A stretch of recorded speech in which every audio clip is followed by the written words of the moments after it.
तो नमस्कार दोस्तों, मेरा नाम है प्रशांत शर्मा और आज हम एनालाइज करेंगे ग्रैन्यूल्स इंडिया लिमिटेड कंपनी को। बात करें तो फार्मास्यूटिकल सेक्टर की एक स्मॉल कैप की कंपनी है और आज की इस वीडियो में इसी कंपनी का हम फंडामेंटल एनालिसिस करेंगे और डिटेल में हम कंपनी का फंडामेंटल एनालिसिस करेंगे। सबसे पहले कंपनी के पूरा बिजनेस प्रोफाइल चेक करेंगे, उसके साथ साथ पिछले 5 साल कंपनी के फाइनेंशियल चेक करेंगे जिससे हमें यह पता लग सके कि पिछले 5 साल में कंपनी के रेवेन्यू और प्रॉफिट वगैरह कैसी ग्रोथ आई है। और लास्ट में हम कंपनी की वैल्यूएशन करेंगे कि आज की डेट में कंपनी का जो शेयर प्राइस चल रहा है वो इसकी अर्निंग के हिसाब से हमें सस्ते शेयर मिले या फिर महंगे शेयर मिले। यानी कि हम आज की डेट में अपना पैसा इस कंपनी में इन्वेस्ट करना चाह रहे हैं तो क्या ये सही समय एंट्री लेने के लिए या फिर अभी हमें वेट करना चाहिए। दूसरी बात, ये जो वीडियो है अपने सब्सक्राइबर्स की डिमांड पे बना रहे हैं। अगर आप भी चाहते हैं हम आपके लिए किसी कंपनी का फंडामेंटल एनालिसिस करें तो हमारे वीडियो के कमेंट बॉक्स में आप उस कंपनी का नाम लिख सकते हैं और हम कोशिश करेंगे कि जल्द से जल्द वीडियो बना के आपको उसके बारे में इंफॉर्मेशन दे। दूसरी बात, अब हमने अपने चैनल पे चैनल मेंबरशिप का ऑप्शन भी स्टार्ट कर दिया है और आप हमारे चैनल की मेंबरशिप ज्वाइन करके काफी सारे बेनिफिट ले सकते हैं। बात करें तो उसमें हम लोग अर्ली एक्सेस देते हैं हमारी नई वीडियोस को, पहले मेंबर्स के लिए, फिर बाद में वो पब्लिक के पास में आती है। साथ साथ हम अलग से exclusive members only live streaming भी करते हैं जिसके अंदर जो भी मेंबर्स हमसे बात करना चाह रहे हैं कि उनकी क्वेरीज वगैरह हैं उसको हम आराम से हैंडल कर सकते हैं। वहां पे ज्यादा लोग नहीं होते हैं तो इजीली आराम से उनकी सारी बातें क्लियर हो सकती हैं। दूसरी बात, फंडामेंटल एनालिसिस जिस भी हम वीडियो करते हैं तो अगर आप कोई रिक्वेस्ट करते हैं एज ए मेंबर तो मेंबर्स की जो रिक्वेस्ट आती है उसको हम पहले प्रोसेस करते हैं, उनकी जो वीडियोस हैं वो पहले बनाने की कोशिश करते हैं। तो ऐसा नहीं कि सब्सक्राइबर से कुछ लोग चीजें कम हो जाएंगी। तो अगर आप चैनल मेंबर ज्वाइन करेंगे, हमारा मेंबरशिप ज्वाइन करेंगे तो एक्स्ट्रा बेनिफिट्स आपको मिल सकते हैं। तो बिल्कुल मैं आपको कहूंगा कि हमारे चैनल को जल्दी से जल्दी ज्वाइन कीजिए और सारे बेनिफिट आप यहाँ पे उसके थ्रू ले सकते हैं। और अब हम बात करते हैं अपनी कंपनी ग्रैन्यूल्स इंडिया लिमिटेड के बारे में। तो बात की थी कंपनी फार्मास्यूटिकल सेक्टर की कंपनी है और कंपनी मेनली एपीआई यानी कि एक्टिव फार्मास्यूटिकल इंग्रेडिएंट्स बनाती है। दूसरा कंपनी पीएफआईज बनाती है, पीएफआई मतलब फार्मास्यूटिकल फॉर्मुलेशन इंटरमीडिएट्स, और तीसरा है फिनिश डोजेस। तो कंपनी इस तरह के प्रोडक्ट बनाती है और कंपनी मेनली कॉन्ट्रैक्ट मैन्युफैक्चरिंग काम करती है। जो बड़ी बड़ी ग्लोबल फार्मा कंपनी है उनके लिए कंपनी यहाँ पे बैकएंड का काम करती है, उनको ये सारे प्रोडक्ट जो बना के वो डिलीवर करती है। बात करें कंपनी की मार्केट लीडरशिप की तो कंपनी ने अभी मार्केट लीडरशिप अचीव करी है सीएनएस प्रोडक्ट्स में। सीएनएस मतलब सेंट्रल नर्वस सिस्टम के जो प्रोडक्ट हैं जो कंपनी अपनी यूएस की साइट में बनाती है। यूएस में कंपनी का एक मैन्युफैक्चरिंग प्लांट है, वहां पे देखें तो कंपनी के 7 प्रोडक्ट हैं जो नंबर 1 रैंक करते हैं अपनी कैटेगरी में। तो कंपनी काफी अच्छी मार्केट लीडरशिप होल्ड करती है। दूसरी बात, कंपनी के 2 ओटीसी प्रोडक्ट हैं। ओटीसी मतलब ओवर द काउंटर, जिसको हम खुद से परचेज कर सकते हैं बिना प्रिस्क्रिप्शन। जैसे बात करें इंडिया में तो मूव आता है कि हमें ठीक है दर्द हो रही तो हमने मूव खरीद लिया, या झंडू बाम है, इस तरह के जो प्रोडक्ट होते हैं ओवर द काउंटर उनको प्रोडक्ट बोलते हैं। उसमें भी कंपनी के 2 प्रोडक्ट हैं, काफी अच्छी मार्केट लीडरशिप जो है वो अभी होल्ड करते हैं। बात करें कंपनी के कस्टमर बेस की तो कंपनी काफी अच्छे कस्टमर बेस करती है, बेस होल्ड करती है। बात की थी कंपनी बड़ी बड़ी फार्मास्यूटिकल कंपनी के लिए काम करती है तो कंपनी के पास में 300 से ज्यादा बड़े बड़े क्लाइंट्स हैं और कंपनी 60 से ज्यादा फार्मास्यूटिकल प्रोडक्ट हैं जो प्रोडक्ट्स हैं वो उनको बना के डिलीवर करती है। बात करें कंपनी की ग्लोबल प्रेजेंस की, कहां पे कंपनी के ऑफिस वगैरह हैं तो कंपनी के इंडिया में ऑफिस हैं, उसके अलावा यूएस और यूके में भी कंपनी ने अपने खुद के ऑफिस बनाए हैं, जिससे काफी अच्छे से कंपनी जो बाहर की कंट्रीज काम है वो भी करती है। तो बात की थी कंपनी मेनली 3 बिजनेस सेगमेंट में काम करती है। सबसे पहला है फिनिश डोज। अब हम जो सेगमेंट है उनकी डिटेल बात करते हैं। तो जो फिनिश डोज का कंपनी सेगमेंट में काम करती है वहां से कंपनी को सबसे ज्यादा रेवेन्यू आता है 64% का। इसमें कंपनी जो मेनली प्रोडक्ट बनाती है उसमें कैप्लेट्स हैं, टैबलेट हैं, प्रेस फीड कैप्सूल्स हैं बल्क में जो कंपनी बनाती है, और बॉटल्स कंपनी बनाती है। इसके अलावा कंपनी बायलेयर्ड टैबलेट भी इस सेगमेंट बनाती है, रैपिड रिलीज टैबलेट्स हैं और एक्सटेंडेड रिलीज टैबलेट है। इस तरह के प्रोडक्ट कंपनी वो इस सेगमेंट बनाती है फिनिश डोजेस के अंदर। दूसरा है एपीआई यानी कि एक्टिव फार्मास्यूटिकल इंग्रेडिएंट्स। यहां से कंपनी को 22% रेवेन्यू आता है और कंपनी इसमें लीडिंग सप्लायर है पैरासीटामोल और मेटफॉर्मिन की। तो काफी अच्छे कंपनी प्रोडक्ट होल्ड करती है। फिर तीसरा सेगमेंट बात की थी हमने पीएफआई। पीएफआई में कंपनी को 14% रेवेन्यू आता है और बात करें तो इंडिया की one of the largest PFI manufacturer है और एक प्रेफर्ड सप्लायर है अलग अलग ग्लोबल फार्मास्यूटिकल कंपनी के लिए। तो कंपनी तीनों सेगमेंट में काफी अच्छा काम कर रही है। फिर बात करें कंपनी के ज्योग्राफिकल प्रेजेंस और रेवेन्यू ब्रेकअप की तो इंडिया के अलावा कंपनी 80 दूसरी कंट्रीज में अपना माल एक्सपोर्ट करती है, अलग अलग ऑफिस भी आपको बताते हैं। तो कंपनी 80 कंट्रीज को कैटर करती है। बात करें रेवेन्यू ब्रेकअप की तो कंपनी को नॉर्थ अमेरिका से 66% रेवेन्यू आता है, यूरोप की मार्केट से कंपनी को लगभग 19% का रेवेन्यू आता है, इंडिया से कंपनी को 5% आता है, लैटिन अमेरिका से 5% है, और बाकी रेस्ट ऑफ द वर्ल्ड में जो अलग अलग कंपनी कंट्रीज में अपना माल एक्सपोर्ट करती है वहां से भी 5% आता है। तो मेनली जो कंपनी की डिपेंडेंसी वो नॉर्थ अमेरिका की मार्केट में ही है, और ज्यादातर आप फार्मास्यूटिकल कंपनियां देखोगे जो कॉन्ट्रैक्ट मैन्युफैक्चरिंग काम करती हैं, सबको ज्यादातर बिजनेस वो अमेरिका से मिलता है, और वैसे ही इसी कंपनी के साथ में भी है। फिर बात करें कंपनी की मैन्युफैक्चरिंग फैसिलिटीज की, कितने प्लांट हैं, कितनी फैक्ट्रीज वगैरह हैं, तो company total 7 manufacturing facilities hold करती है, जिसमें 6 इंडिया में है और एक कंपनी की फैसिलिटी यूएसए के अंदर भी है। फिर बात करें कंपनी के कैपिटल एक्सपेंडिचर की, तो ये तो कंपनी ऑलरेडी फैसिलिटीज बना रखी है। आगे कंपनी क्या काम कर रही है, तो कंपनी की एक सब्सिडी कंपनी, इसका नाम है ग्रैन्युअल लाइफ साइंसेज, वो एक नया सेटअप बना रही है, नई फैसिलिटी बना रही है हैदराबाद के अंदर फिनिश डोजेस के लिए। फेज 1 की बात करें जो वहां पे बन रहा है, वो अभी Q4 2025 तक ऑपरेशनल हो जाएगा, और बाकी जो कैपेसिटी है वो 2026 तक बन जाएगी। तो ऑलरेडी काफी अच्छी फैसिलिटीज कंपनी के पास में है, और कंपनी को बढ़ाने के लिए भी काम कर रही है। बात करें अमाउंट की, तो फाइनेंशियल ईयर 2025 में कंपनी 600 करोड़ रुपए का कैपिटल एक्सपेंडिचर प्लान कर रही है। इसे कंपनी अलग अलग जगह में यूज करेगी और अपनी कैपेसिटी बढ़ाने के लिए कंपनी काम करेगी। फिर बात करें कंपनी की रिसर्च एंड डेवलपमेंट कैपेबिलिटीज की, तो फार्मास्यूटिकल कंपनी है, लगातार कंपनी रिसर्च करती है, नए नए प्रोडक्ट डेवलप करने की कोशिश करती है, तो अच्छी R&D होना किसी भी फार्मास्यूटिकल कंपनी के लिए काफी इंपॉर्टेंट होता है, और वैसे इस कंपनी साथ में भी है। बात करें तो अभी फाइनेंशियल ईयर 2024 कंपनी ने 4.4% ऑफ रेवेन्यू जो है वो पैसा खर्च करा है अपने R&D के लिए 120 करोड़ के आसपास, जबकि 2022 में कंपनी सिर्फ 3.8% किया था। तो अभी कंपनी ने अपने रिसर्च एंड डेवलपमेंट का जो है बजट वो भी बढ़ाया है, और उसके जो कंपनी काफी अच्छी R&D काम कर रही है। बात करें कंपनी के सेंटर्स की, तो इंडिया में कंपनी के 4 R&D सेंटर हैं, जिसके थ्रू कंपनी रिसर्च का काम करती है, और अभी तक कंपनी 20 ANDA फाइल कर चुकी है, जिसमें से 12 फाइलिंग जो है वो यूएसए के अंदर करी है, एक यूरोप में, और बाकी दूसरी कंट्रीज में कंपनी ने यहाँ पे ANDA फाइल करे हैं। तो काफी अच्छे कंपनी को अप्रूवल भी है, इसीलिए कंपनी अच्छी यहाँ पे जो है प्रोडक्ट डेवलप कर पा रही है।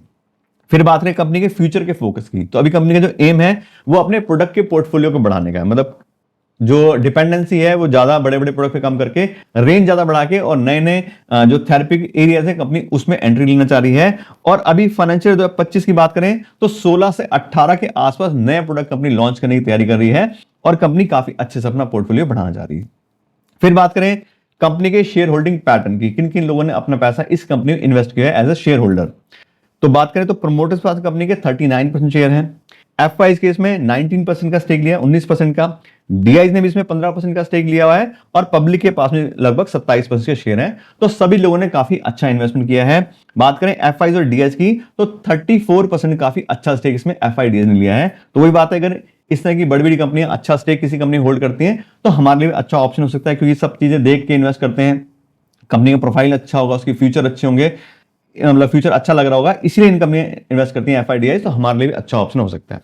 तो बात करें कंपनी के सारे प्रोफाइल की, तो ठीक ठाक प्रोफाइल कंपनी होल्ड करती है, छोटी कंपनी है, उसी हिसाब से सारी चीजें। तो ऐसा तो नहीं है कि मतलब बहुत बड़ी बिल्कुल नंबर 1 कंपनी अपने सेक्टर की, या बहुत बड़ी बात करें तो पोजीशन वगैरह होल्ड करती है। ठीक ठाक बिजनेस है, स्मॉल कैप कंपनी है, वैसी कंपनी यहाँ पे बिजनेस प्रोफाइल दिखाई दे रहा है। और अब हम बात करते हैं कंपनी के फाइनेंशियल्स के बारे में, कि पिछले 5 साल में कंपनी के रेवेन्यू और प्रॉफिट वगैरह में कैसी ग्रोथ आई है। उसके लिए पिछले 5 साल कंपनी के फाइनेंशियल चेक करते हैं। और सबसे पहले देखें कंपनी के रेवेन्यू, तो 2020 में कंपनी के थे लगभग 2600 करोड़ रुपए के, और देखें तो पिछले 5 साल से लगातार कंपनी के रेवेन्यू इंक्रीज हुए हैं। 2021 में लगभग 3200 करोड़, 2022 में 38 करोड़ के आसपास आ गए, 2023 में फिर 4500 करोड़ हो गया, और 2024 से 4500 करोड़ के आसपास कंपनी बना है। तो लगातार कंपनी अपने रेवेन्यू इंक्रीज कर रही है, और पिछले 5 साल में कंपनी 15% की काफी अच्छे सीजर से अपनी सेल्स ग्रो कर पाई है। तो कंपनी काफी अच्छा बिजनेस कर रही है। फिर बात करें ऑपरेटिंग प्रॉफिट की, तो कंपनी काफी अच्छा ऑपरेटिंग प्रॉफिट अपने सेक्टर के हिसाब से मैनेज कर रही है। बात करें पिछले 3 साल की, तो 19-20% कंपनी का यहाँ पे प्रॉफिट आ रहा है, जो कि उसके सेगमेंट से काफी अच्छा है। तो कंपनी अच्छे प्रोडक्ट होल्ड करती है, कॉस्ट कम है, इसलिए कंपनी अच्छा ऑपरेटिंग प्रॉफिट मार्जिन मैनेज कर पा रही है। लेकिन बात करें नेट प्रॉफिट की, तो कंपनी का नेट प्रॉफिट बहुत ज्यादा इंक्रीज नहीं हुआ है। उसका जो रीजन है वो मेन है कि कंपनी का डेप्रिसिएशन ज्यादा दिखा है, और कंपनी को इंटरेस्ट देना पड़ता है, इसलिए कंपनी का नेट प्रॉफिट उतने अमाउंट से इंक्रीज नहीं हुआ जितने से हम देखें तो सेल्स इंक्रीज हुई है। यहां देखें तो 2020 में कंपनी का नेट प्रॉफिट था 335 करोड़ का, 2021 में काफी अच्छा ऑपरेटिंग प्रॉफिट था, इसलिए 549 करोड़ आ गया। लेकिन यहां देखें 2022, 23, 24 तो 400-500 करोड़ के आसपास ही कंपनी का प्रॉफिट आ रहा है। तो बहुत ज्यादा कंपनी का प्रॉफिट इंक्रीज नहीं हो रहा है।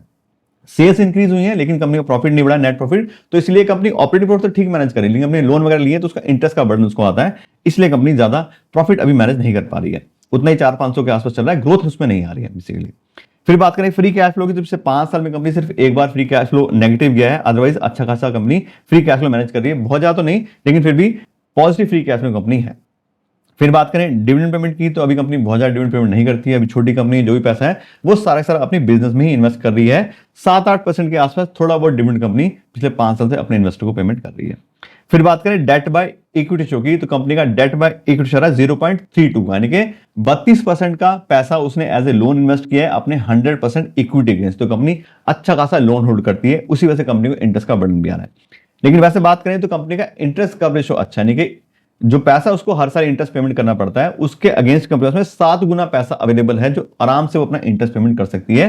तो पैसा तो अवेलेबल है, लेकिन फिर भी इंटरेस्ट उसको पेमेंट करना पड़ता है, इसलिए उसकी जो नेट प्रॉफिट है उसको इफेक्ट वो कर रहा है अभी। फिर बात करें कंपनी के रिटर्न ऑन इक्विटी की, तो पिछले साल का कंपनी का रिटर्न आ रहा है सिर्फ 13% का। पिछले 5 साल की एवरेज ठीक आ रही है 19% की। लेकिन बात करें तो 2021 में कंपनी जो ऑपरेटिंग प्रॉफिट था वो 26% तक चला गया था, तो उस वजह से एवरेज थोड़ी सी बढ़ गई है। तो कंपनी का जो हमें रिटर्न ऑन इक्विटी चाहिए होता है वो 15% के आसपास चाहिए होता है, तो हम उसको ठीक मानते हैं कि अच्छी कंपनी है, 15% के आसपास आरओई जनरेट कर रही है, तो उसके आसपास ही है। तो बहुत ज्यादा कंपनी आरओई जनरेट नहीं कर रही है, ठीक ठाक कंपनी रिटर्न ऑन इक्विटी भी मैनेज कर रही है। तो बात करें सारे फाइनेंशियल की, तो मेन जो मुझे कंपनी का नेगेटिव पॉइंट है वो ये दिखाई दे रहा है कि कंपनी के प्रॉफिट में ग्रोथ नहीं आ रही है। कंपनी की सेल्स जरूर इंक्रीज हुई है, लेकिन प्रॉफिट कंपनी का बहुत ज्यादा नहीं बढ़ा है। कंपनी अच्छा खासा लोन भी होल्ड करती है, उसको इंटरेस्ट का बर्डन आ रहा है, और ज्यादा डिविडेंड भी अभी पेमेंट नहीं कर रही है। तो ठीक ठाक फाइनेंशियल है, बहुत ज्यादा अच्छे फाइनेंशियल को नहीं कहा जा सकता। अगर कंपनी की प्रॉफिट, सेल्स सब चीज अच्छे से बढ़ रही होती, आरओई अच्छा होता, तो हम कहते हैं कि हाँ कंपनी के फाइनेंशियल स्ट्रॉन्ग है। लेकिन अभी बात करें तो ठीक ठाक फाइनेंशियल है, जैसे नॉर्मल फार्मास्यूटिकल कंपनी काम करती है, नॉर्मल स्मॉल कैप कंपनी काम करती है, वैसे ही है। तो ठीक ठाक फाइनेंशियल कंपनी होल्ड करती है, बहुत ज्यादा स्ट्रॉन्ग या एक्स्ट्राऑर्डिनरी कंपनी फाइनेंशियल नहीं दिखाई दे रहे। और अब हम बात करते हैं कंपनी की वैल्यूएशन के बारे में, कि आज की डेट में कंपनी का जो शेयर प्राइस चल रहा है वो इसकी अर्निंग के हिसाब से हमें सस्ते शेयर मिले या फिर महंगे शेयर मिले। दूसरी बात, इस तरह कंपनीज की वैल्यूएशन करने के लिए मैं यूज करता हूं डिस्काउंटेड कैश फ्लो एनालिसिस। उसके अंदर कंपनी को फ्री कैश फ्लो को वैल्यू करते हैं, कंपनी कितना फ्री कैश फ्लो जनरेट कर पा रही है, उसके हिसाब से उसकी कितनी वैल्यू बनती है। और यहां पे देखें कंपनी फ्री कैश फ्लो का डेटा, तो 2022 में company negative free cash flow वही थी 66 करोड़ के, 2023 में पॉजिटिव फ्री कैश फ्लो आया 328 करोड़ का, और 2024 में आया 59 करोड़ का कंपनी का पॉजिटिव फ्री कैश फ्लो। अब पिछले 3 साल के फ्री कैश फ्लो के डेटा में डिफरेंस आ रहा है, तो इसके 3 साल के हम लोग एवरेज ले लेते हैं, और पिछले 3 साल की एवरेज आ रही है 100 करोड़ रुपए, लगभग कंपनी 100 करोड़ रुपए हर साल फ्री कैश फ्लो जनरेट करती है। और इस 100 करोड़ के हिसाब से पूरी कंपनी की वैल्यू बनती है, पूरी कंपनी वैल्यू आती है 5000 करोड़, यानी कि लगभग जो ऐसी कंपनी जो 100 करोड़ रुपए हर साल में कमा के दे सकती है, उस कंपनी में आज हमें 5000 करोड़ रुपए इन्वेस्ट करने पड़ेंगे। ये इस वैल्यूएशन का मतलब है। अब ये तो गई पूरी कंपनी वैल्यू, इसको नंबर ऑफ शेयर से डिवाइड करेंगे तो कंपनी की पर शेयर की फेयर वैल्यू निकल के आएगी, और कंपनी की पर शेयर की फेयर वैल्यू है 200 रुपए, यानी कि हम 200 रुपए पर इक्विटी शेयर से अगर हम ग्रैन्युअल इंडिया लिमिटेड में इन्वेस्ट करेंगे तो कंपनी को फेयर प्राइस पे खरीदेंगे। ठीक, कंपनी इतना फ्री कैश फ्लो जनरेट करती है, तो उसके हिसाब से उसकी कितनी वैल्यू बनती है, तो हो गया कंपनी का फेयर प्राइस। अब बात करते हैं कंपनी करंट मार्केट प्राइस की, कि अभी एक्चुअल शेयर प्राइस कंपनी क्या चल रहा है। तो अभी कंपनी जो शेयर है वो 600 रुपए के आसपास ट्रेड करेंगे, 600 रुपए के प्राइस पे वो बिक रहे हैं। और 600 की बात करें तो साथ कंपनी हाईली ओवरवैल्यूड है फ्री कैश फ्लो से। कंपनी की फेयर वैल्यू थी 200 रुपए और प्राइस होगा कंपनी का 600 रुपए, तो 3 गुना प्राइस पे उसके शेयर ट्रेड कर रहे हैं उसकी फेयर वैल्यू के हिसाब से। तो गया कंपनी का बात करें तो फ्री कैश फ्लो के हिसाब से वैल्यूएशन। अब कंपनी को हम प्राइस बाय अर्निंग्स से भी एक बार चेक कर लेते हैं, और कंपनी का प्राइस बाय अर्निंग्स हो रहा है 30 का, जबकि इंडस्ट्री की एवरेज बात करें तो वो 40 की है। तो हिसाब से कंपनी थोड़ी सी अंडर वैल्यूएशन में। बात करें इंडिविजुअली, तो इंडिविजुअली भी अगर किसी कंपनी का price by earning ratio check करते हैं तो 40 के आसपास अगर कंपनी का प्राइस बाय अर्निंग रेशियो आता है तो कंपनी नेट प्रॉफिट हिसाब से वो एक फेयरली वैल्यूड कंपनी मानी जाती है। तो इस कंपनी का 30 का प्राइस बाय अर्निंग है, तो नेट प्रॉफिट हिसाब से कंपनी थोड़ी सी अंडर वैल्यूएड जा रही है। तो वही बात है कि कंपनी अभी नेट प्रॉफिट तो अच्छे से कमाती है, लेकिन ज्यादा फ्री कैश फ्लो मैनेज नहीं कर पा रही, बार बार उसको एक्सपेंशन के लिए चीजों के लिए पैसा चाहिए होता है। तो उस हिसाब से बात करें तो फ्री कैश फ्लो से कंपनी ओवरवेल्ड है, लेकिन नेट प्रॉफिट कंपनी अच्छा कमा रही है, उस हिसाब से कंपनी ठीक ठाक प्राइस में मिल रही है। अब बात करें कि इन्वेस्ट करें कि ना करें, तो पहले बात करते हैं कंपनी प्रोफाइल की। तो स्मॉल कैप कंपनी है, ठीक ठाक प्रोफाइल है, बहुत ज्यादा अच्छी कंपनी भी नहीं थी कि हाँ भी लीडर है कुछ है, और फाइनेंशियल भी ठीक ठाक है, बहुत ज्यादा प्रॉफिट भी कंपनी का इंक्रीज नहीं हुआ है। बात करें शेयर प्राइस की, तो अभी पिछले 1 साल में कंपनी का शेयर प्राइस लगभग 50% के आसपास इंक्रीज हो चुका है। 4 जनवरी 2024 को कंपनी का शेयर प्राइस था 417 रुपए और अब आ गया 605। तो साथ देखें तो ऑलरेडी कंपनी का जो प्राइस है वो काफी बढ़ चुका है। 52 वीक हाई और लो की बात करें तो कंपनी का 52 वीक हाई था 721 रुपए और लो था 390 रुपए। तो वही बात है कि ऑलरेडी काफी प्राइस बढ़ चुका है, तो ठीक ठाक ऑप्शन मुझे लग रहा है। ऐसा नहीं कि बहुत ज्यादा स्ट्रॉन्ग कंपनी के फाइनेंशियल है या बहुत बढ़िया प्रोफाइल है और हमें कम प्राइस मिल रही है। कंपनी का प्रोफाइल भी ठीक ठाक है, प्राइस भी ठीक है, मतलब ना अंडर वैल्यूएशन में है ना ओवर वैल्यूएशन में, तो ठीक ठाक ऑप्शन है। तो ऐसा नहीं है कि इसी कंपनी इन्वेस्ट करना है, अगर कोई और कंपनी में देख लेंगे तो भी आराम से उसमें हम इन्वेस्टमेंट कर सकते हैं। काफी सारी अच्छी कंपनियां दूसरी फार्मास्यूटिकल हैं जो हमें काफी कम प्राइस में अर्निंग रेशियो मिल रही है। बात करें हम लोग सिप्ला की, तो सिप्ला में आज की डेट में 27 के प्राइस में अर्निंग रेशियो मिल रही है, जबकि इससे कहीं ज्यादा बड़ी कंपनी है, कई अच्छे प्रोडक्ट हैं, सब चीजें हैं, मार्केट में पकड़ भी अच्छी है। डॉक्टर रेड्डीज की बात करें तो 21 के प्राइस में अर्निंग रेशियो मिल रहा है। जो नंबर 1 कंपनी है सन फार्मा, वो हमें 40 की प्राइस में अर्निंग रेशियो मिल रही है। तो वही बात है कि अगर इसी कंपनी में इन्वेस्ट करना है तो वही 400 रुपए के आसपास हमें इसका शेयर मिल जाए तो काफी अच्छा है कि ठीक है कंपनी ठीक है और प्राइस में सस्ता मिल रहा है तो इन्वेस्टमेंट कर लें तो ज्यादा अच्छा है। लेकिन अगर हमें इसी प्राइस में अर्निंग रेशियो पे शेयर लेने हैं 30 की प्राइस में अर्निंग रेशियो पे, तो मेरे हिसाब से अगर दूसरी फार्मास्यूटिकल कंपनी इन्वेस्ट कर लेंगे तो ज्यादा अच्छा रहेगा। लेकिन वही बात है कि मेरा पॉइंट ऑफ व्यू है, आप थोड़ा अपनी रिसर्च कीजिए, फिर आप डिसाइड कीजिए अपने इन्वेस्ट करना है नहीं करना है। तो इससे बात करें तो कंपनी बार आपको डिटेल नॉलेज दे दी है। आशा करते हैं आपको वीडियो अच्छी लगेगी। अगर आपको वीडियो अच्छी लगी हो उसको लाइक और शेयर जरूर कीजिएगा, और अगर आप मेरे चैनल पर नए हैं तो मेरे चैनल को सब्सक्राइब कर दीजिएगा। Thank you so much.